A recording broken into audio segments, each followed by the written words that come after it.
পরিষদ কন্ট্রোল করা যাচ্ছে না, যাবে না।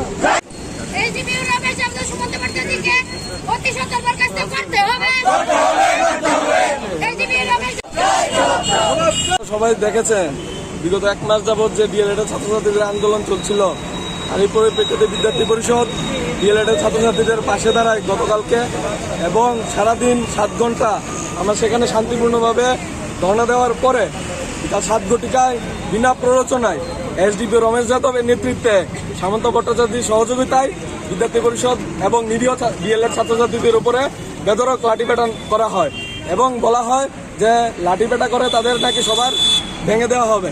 তো সেই অনুযায়ী তারা যেমন কথা বলেছে, 5 মিনিটের মধ্যে আমাদের 25 জন কার্যকর্তাকে আহত করে আইজিএম হসপিটালে অ্যাডমিট করে দেওয়া হয়েছে। এখনো জিবি হাসপাতালে আমাদের কার্যকর্তারা অ্যাডমিট আছে। আমরা জানান দিতে চাই যে বিদ্যার্থী পরিষদের কার্যকর্তাদের উপর হামলা করে যদি তারা ভাবে যে আমাদের আন্দোলনকে আওয়াজকে দাবিয়ে দেওয়া যাবে, তাহলে সেটা ভুল। আমরা আজকে সমগ্র রাজ্যব্যাপী তাদের যে ক্রিয়াকলাপ আছে, গতকালকে যে তালিবানি শাসনের আমলে তারা যে আমাদের উপরে হামলা করেছে সেটাকে তুলে ধরবো এবং অবিলম্বে এসডিপি রমেশ যাদব এবং সামন্ত ভট্টাচার্যের বিভাগীয় তদন্তের দাবি আমরা জানাবো মাননীয় মুখ্যমন্ত্রীর কাছে। এবং আজকে যে এই জমায়েত সমগ্র রাজ্যব্যাপী 100 জায়গায় আমরা সেই জমায়েত করব, সেই বার্তা দেব। সমগ্র রাজ্যের মানুষ দেখছে, বুদ্ধিজীবী মহল দেখছে, তারা বিচার করবেন। শিক্ষা দপ্তরের কোনো ভূমিকা নেই। আমরা শিক্ষা দপ্তরের অধিকর্তা এবং শিক্ষা দপ্তরের যে সেক্রেটারি আছেন সম্মুখতা, ওনাদের রেজিগনেশন দাবি করছি। ওনাদের যেন এই দপ্তর থেকে সরিয়ে দেওয়া হয়, সেটা আমরা অবিলম্বে দাবি করছি।